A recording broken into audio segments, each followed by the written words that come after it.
अ,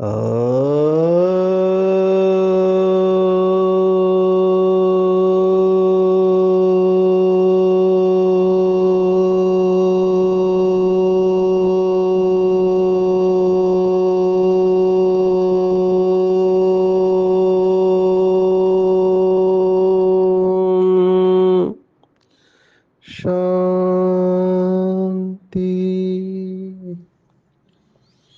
आज 2 अक्टूबर 2023 भारत में सोमवार है। Today is 2nd October 2023 and it's Monday in Bharat. आज की मुरली का जादुई रहस्य स्वयं को प्रेरणा देने के लिए Magical secrets of today's Murli for motivating the self। आज विशेष दिन है 2 अक्टूबर। पूरे भारतवर्ष में महात्मा गांधी जयंती या ड्राई डे के रूप में मनाया जाता है। महात्मा गांधी की आत्मा को बाबा भी मुरली में याद करते हैं। आज विशेष और भारत के दूसरे पंत प्रधान लाल बहादुर शास्त्री जी की भी जयंती है, जो अपने सिंप्लिसिटी के लिए याद किए जाते हैं। देखो, ये आत्माओं को याद करते हैं, इन्होंने केवल कुछ गुणों को धारण किया। जैसे महात्मा गांधी जी ने सत्य और अहिंसा को धारण किया। हालांकि उनका विरोध भी काफ़ी हुआ, क्योंकि भारत में दूसरी मान्यता वाले भी लोग थे जो समझते हैं कि केवल अहिंसा से सब कुछ नहीं हो सकता। आपको बल के ऊपर भी बल का भी प्रयोग करना चाहिए। तो ये विचारधारा ये है। लाल बहादुर शास्त्री जी की भी विशेषता है, प्राइम मिनिस्टर होने के बावजूद भी वो ईमानदार रहे। आप सोचो, प्राइम मिनिस्टर है जिसके पास कपड़े कितने होंगे, कितना प्रिंसिपल से चलते होंगे ये। तो किसी से धन नहीं लेना है और सादा ड्रेस, सादी वेशभूषा। और इनकी हिस्ट्री आप पढ़ सकते हैं। तो ईमानदारी और सादगी ये इनकी विशेषता रही है। ऐसे बहुत सारे आत्माएं अपने गुणों के वजह से भारत में नामी ग्रामी हुए हैं।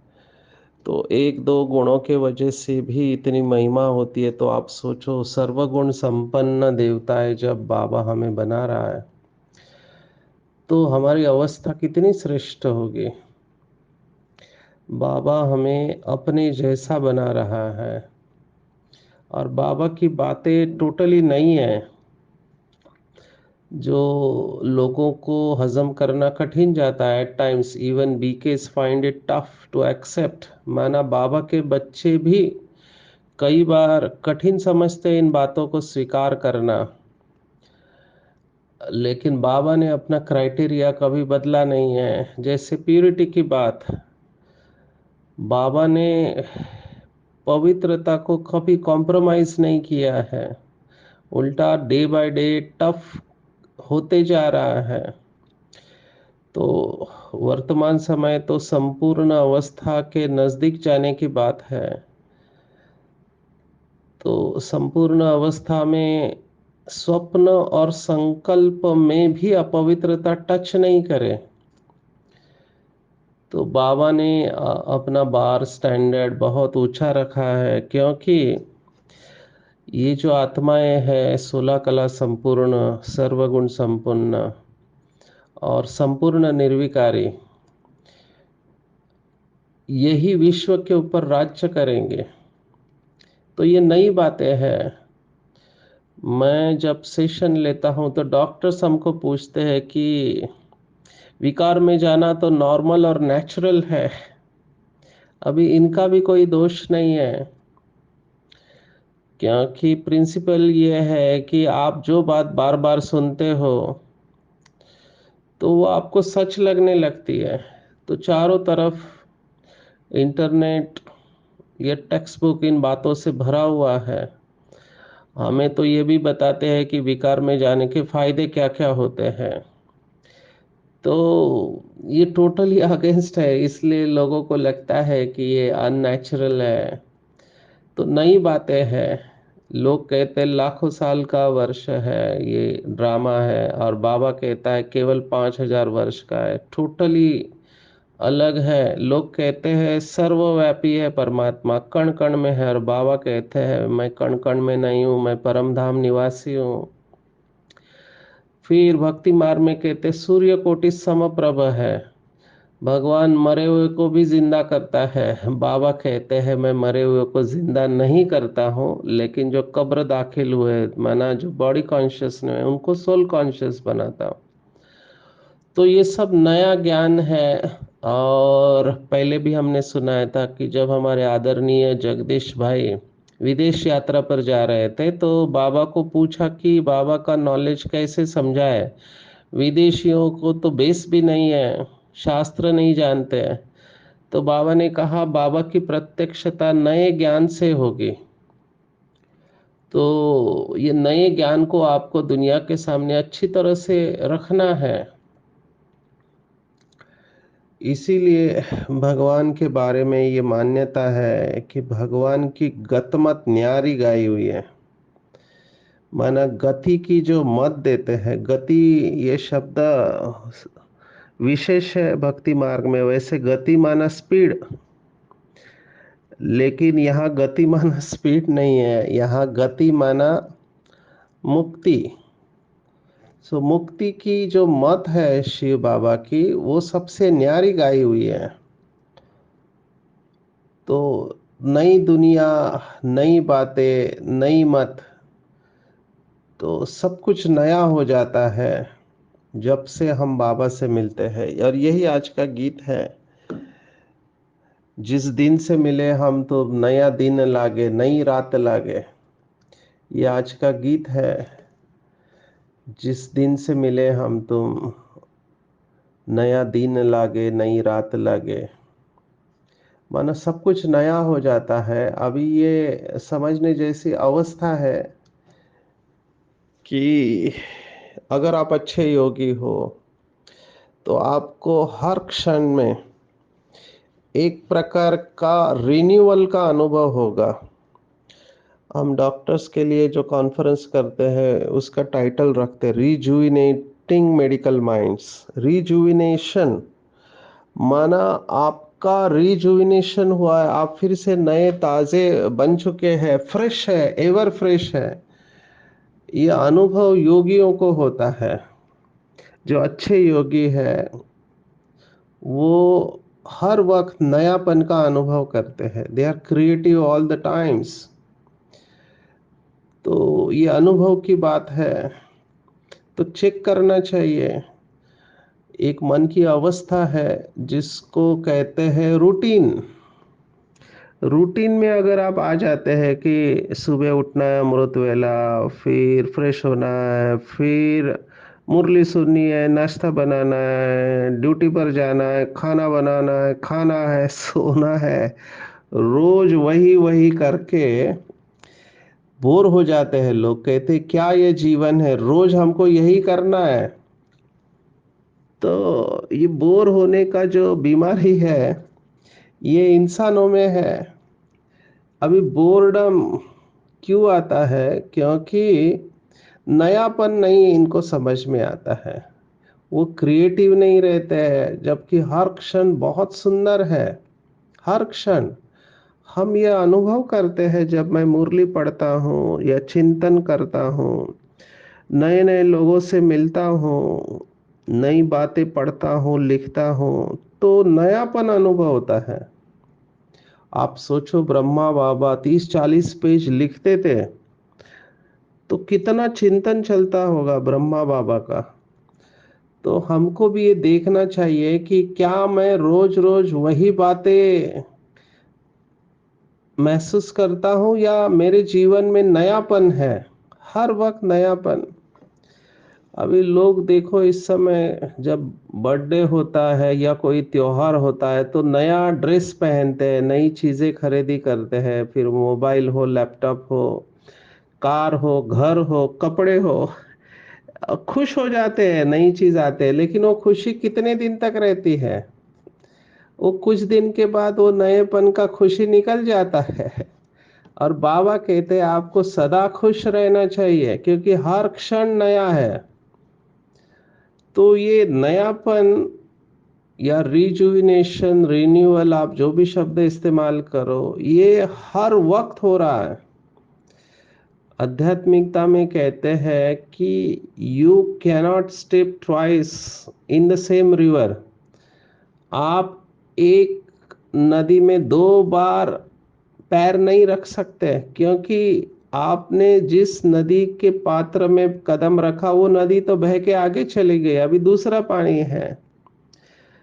तो जो बीत गया समय वो गया, अभी नया समय है। हर क्षण नयापन है, हर सांस नई है, हर थॉट नया है। ये अनुभव की बात है, तो इसको अनुभव करना चाहिए कि एवरीथिंग इज न्यू।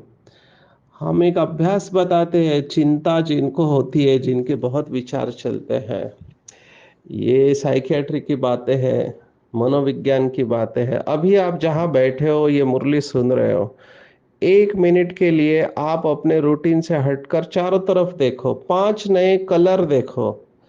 तो अभी मैं जहाँ बैठा हूँ, मैं इस समय मनमोहिनी वन में हूँ, रूम नंबर 105। तो मेरे लेफ्ट साइड में रेफ्रिजरेटर है जो मरून कलर का है, कबर्ड है वो थोड़ा ऑफ वाइट येलो का है, बाबा का कैस्केट है वो रेड कलर का है, ड्रेस है वो सफेद कलर के है। तो ये 5-6 कलर आपने देख लिए।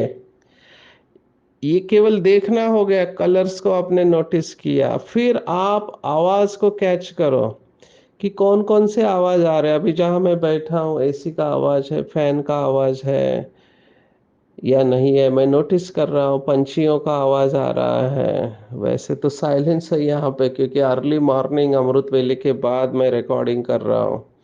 लेकिन बहुत सूक्ष्म आवाज को आप कैच करो। 3-4 आवाज अगर आप शहरों में रहते हैं तो कैच कर सकते हैं। तो ऐसे ही हर एक इंद्रियों का इंफॉर्मेशन आप कॉन्शियसली लेंगे तो आपको पता चलेगा कि कितना नयापन है। इसको अंग्रेजी में कहते हैं परसेप्शन। हमारा परसेप्शन बहुत क्लियर हो जाता है, स्पष्ट रूप से हम देख लेते हैं कि हमारे चारों तरफ क्या हो रहा है। तो ये नयापन आता है जब हम उस हायर कॉन्शियसनेस में रहते, चेतना की ऊंची अवस्था में रहते हैं। और धीरे धीरे जब हम जागृत अवस्था में रहते हैं, हमको हमारी हर मूवमेंट के बारे में पता चलने लगता है कि अभी मैं चल रहा हूँ, अभी मेरी सांस अंदर जा रही है या बाहर आ रही है, या मेरे शरीर में जो कुछ भी चल रहा है मेरे चारों तरफ चल रहा है, मैं साक्षी होके देखने लगता हूँ without participating in the drama. तो ये बहुत सुंदर अनुभव है। मैं शब्दों में बोलने की कोशिश कर रहा हूँ, समझने वाले समझे। जो अच्छे योगी है वो हर क्षण यह अनुभव करते रहते हैं, इवन चलते फिरते। जैसे कल के मुरली में बाबा ने कहा था ना कि चलते फिरते फरिश्ता अवस्था का अनुभव करो। तो मैं ये अपने आप को रिमाइंडर डाल दिया है। जब ये मुरली सुनी थी 96 में, तभी रिमाइंडर डाल लिया था कि मैं इस देह में अवतरित फरिश्ता हूँ और मुझसे लाइट और माइट चारों तरफ विश्व में फैल रही है। मैं इस देह में अवतरित फरिश्ता हूँ, मुझसे लाइट और माइट चारों तरफ फैल रही है। मैं भगवान का फरिश्ता हूँ। जो मेरे सामने आए उसका दुख दूर हो जाना चाहिए, जिसके ऊपर मेरी दृष्टि पड़े वो सुखी हो जाना चाहिए। ये थॉट लेके चलते हैं तो कॉन्शियस रहते हैं हर वक्त कि लाइट और माइट फैल रही है। अभी ये अवेयरनेस है, ये अवेयरनेस एक्सरसाइज है, जागृति का अभ्यास है। आज बाबा ने बहुत गुह्य बात कही है, मेरे लिए इम्पोर्टेंट लगी। क्योंकि मेरे पास ज़्यादातर लोग आते हैं वो निगेटिव थिंकिंग वाले और निगेटिव फीलिंग वाले होते हैं, और वो इससे बहुत दुखी रहते हैं। क्योंकि फंडामेंटल जो हमने देखा कि लोग समझते हैं कि दूसरे मेरे तनाव का या दुख का कारण है। मुझे बोलते रहते हैं कि इस व्यक्ति में बहुत अहंकार है। मुझे भी ये बोलते रहते हैं कि आप में भी बहुत ईगो है। तो मैं साक्षी होके इस सबको नोटिस करता हूँ। अभी जैसे ही कोई आपके ऊपर आरोप लगाता है, एलिगेशंस करता है, तो आपको साक्षी होके चेक करना चाहिए कि क्या इन्होंने जो बात कही उसमें सच है या नहीं है।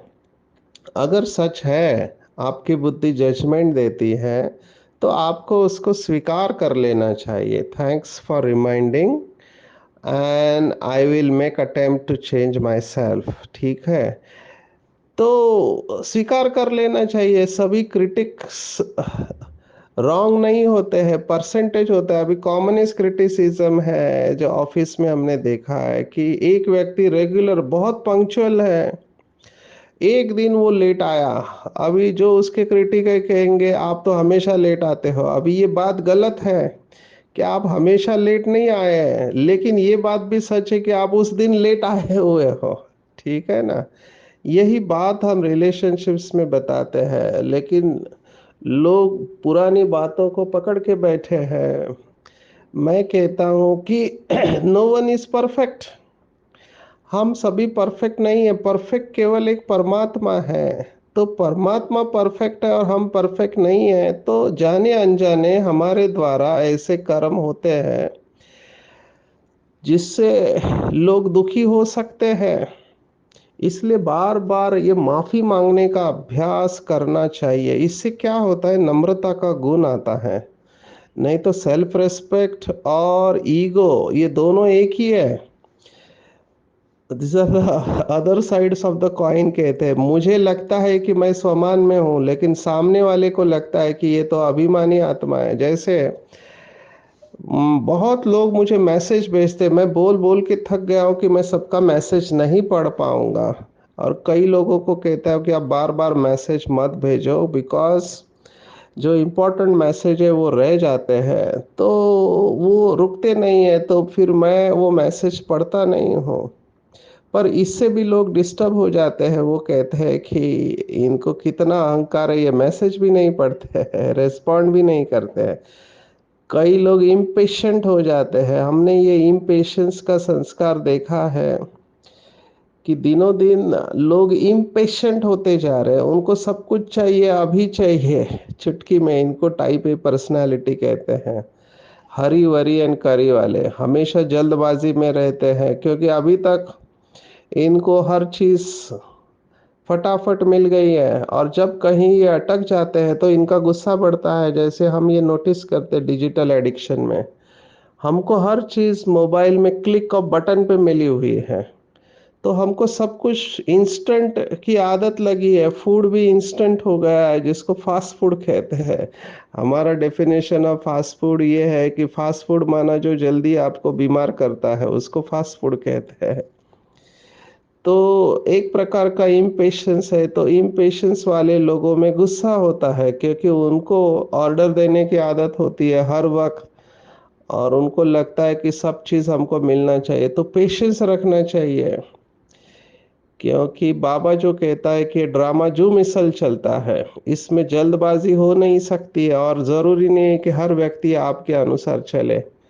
ये मैं इसलिए कह रहा हूं क्योंकि निगेटिव फीलिंग का सोर्स आपको बता रहे हैं कि कई बार हमारे कंट्रोल में चीजें नहीं होती है।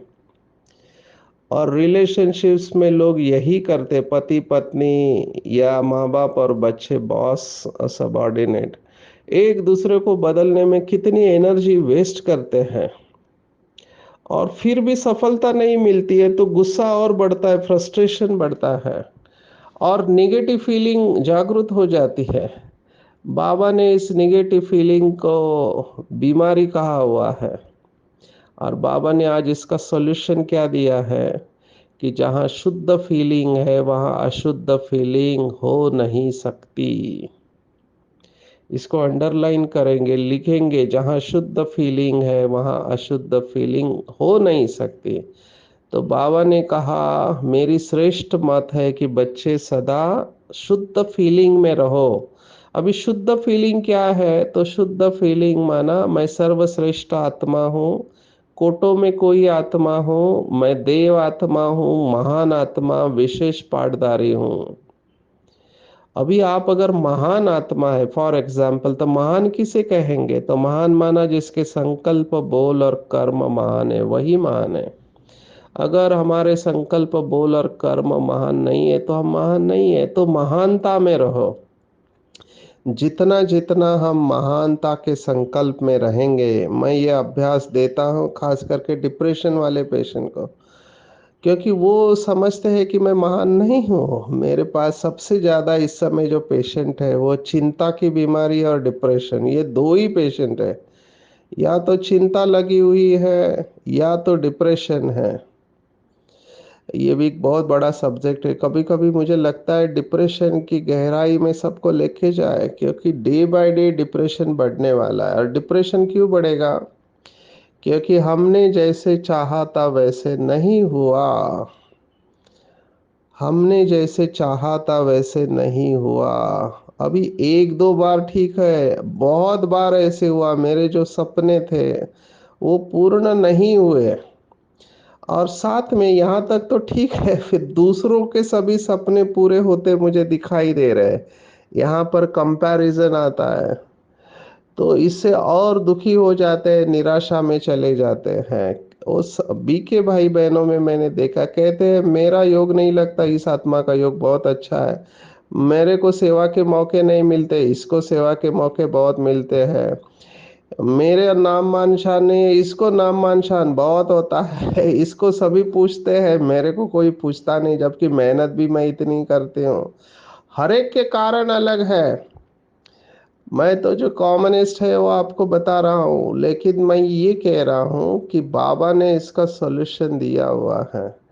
फिर से मैं बेसिक बात रिवाइज करा रहा हूँ कि दूसरे क्या सोचते, बोलते और करते हैं इसके ऊपर हमारा कोई कंट्रोल नहीं है। मैं क्या सोचता, बोलता और करता हूँ इसके ऊपर मेरा कंट्रोल है। तो दूसरों को बदलने में अपनी एनर्जी वेस्ट नहीं करो। दूसरों को आप इंस्पायर कर सकते हैं, फोर्स नहीं कर सकते। दूसरों को आप प्रेरणा दे सकते हैं, जबरदस्ती से परिवर्तन नहीं कर सकते।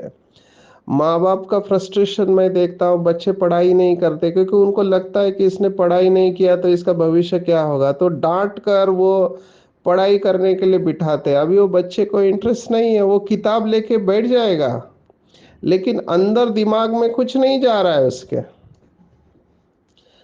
क्योंकि उसके सामने मोबाइल है, वीडियो गेम है, टेलीविजन है, बहुत सारे डिस्ट्रैक्शन है इस समय। तो वो किताब लेके बैठेगा जरूर, अंदर नहीं जा रहा है उसके। तो पढ़ाने का तरीका इस समय बदलना चाहिए, बच्चे के साथ बात करनी चाहिए। तो आप जबरदस्ती दूसरे को नहीं बदल सकते, ना पति पत्नी को, पत्नी पति को, माँ बाप बच्चे को, बच्चे माँ बाप को, कोई किसी को नहीं बदल। हम अपने आप को बदल सकते हैं। हमारे थॉट्स को हम पॉजिटिव रख सकते हैं, और यही बाबा कह रहा है कि अपने थॉट्स को पॉजिटिव रखो। इससे क्या होगा? इससे फ्लू की बीमारी से बच जाएंगे। सबसे ज्यादा ये बीमारी कॉमन है, फ्लू। बाबा इसको कहते हैं फीलिंग फ्लू। जैसे फ्लू एक वायरस बीमारी है, इन्फ्लुएंजा, जिसमें बदन दर्द होता है और पेशेंट केवल सोया हुआ रहता है, उसको कुछ करने का दिल नहीं होता है।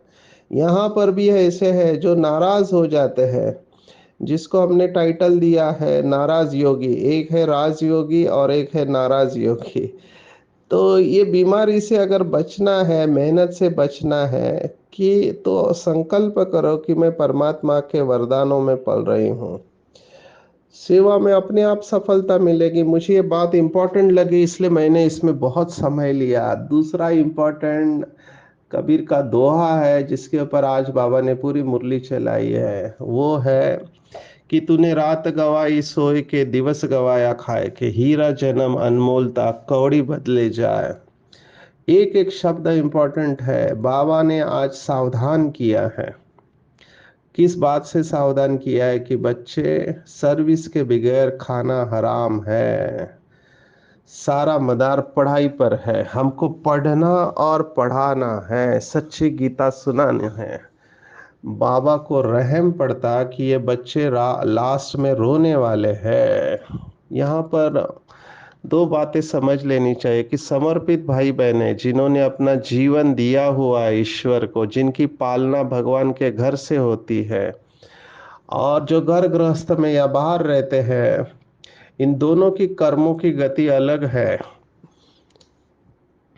दोनों की अपनी विशेषता है, दोनों का अपना महत्व है। पहले आते हैं समर्पित भाई बहने जिन्होंने अपना जीवन शिव बाबा को दिया है, जो सेंटर पे रहते, यज्ञ में रहते हैं।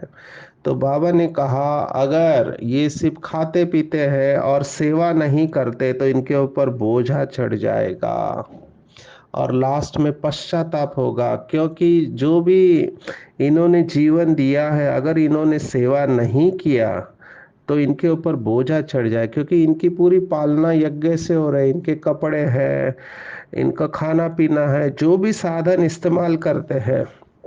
लौकिक में भी 8 घंटा जॉब करना पड़ता है, तो कम से कम 8 घंटा सेवा तो करनी ही है।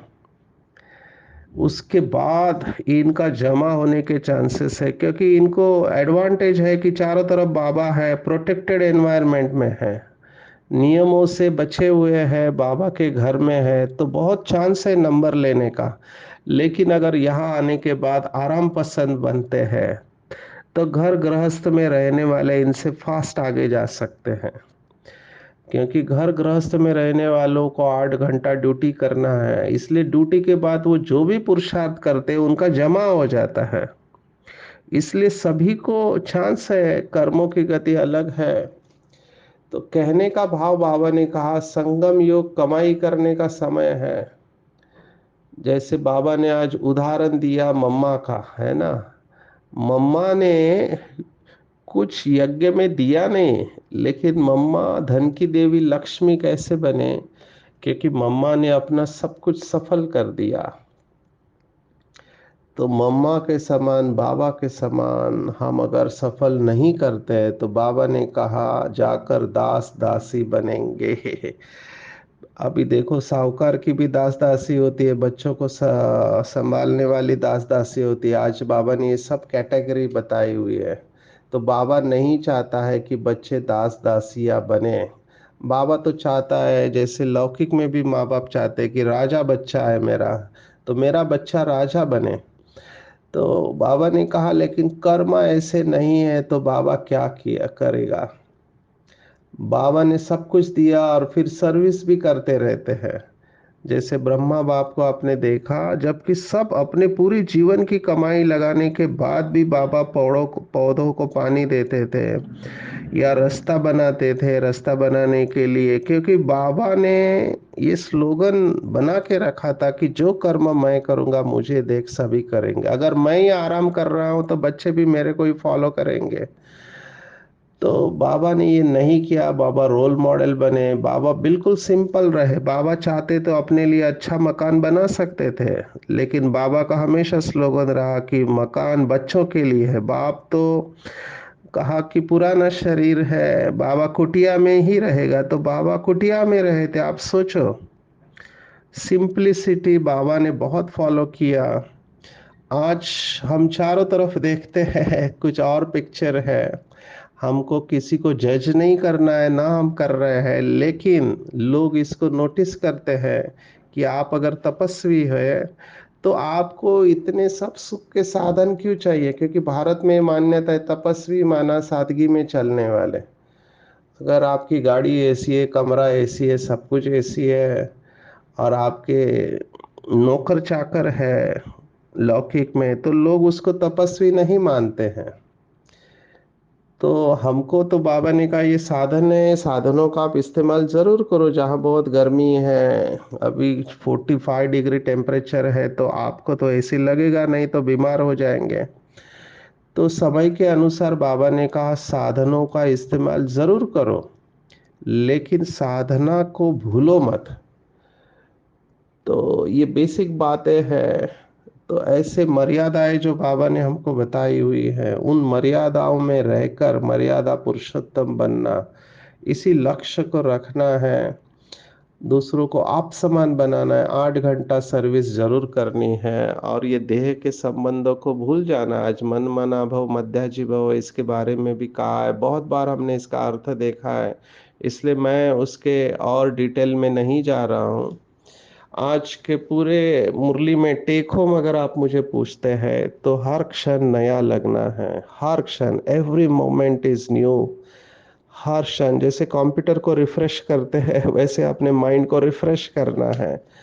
जो एक्सरसाइज अवेयरनेस बताए अपने चारों तरफ बीच बीच में डिस्कनेक्ट होके देखना है कि मुझे नया क्या दिखाई दे रहा है, मेरा नया थॉट क्या है।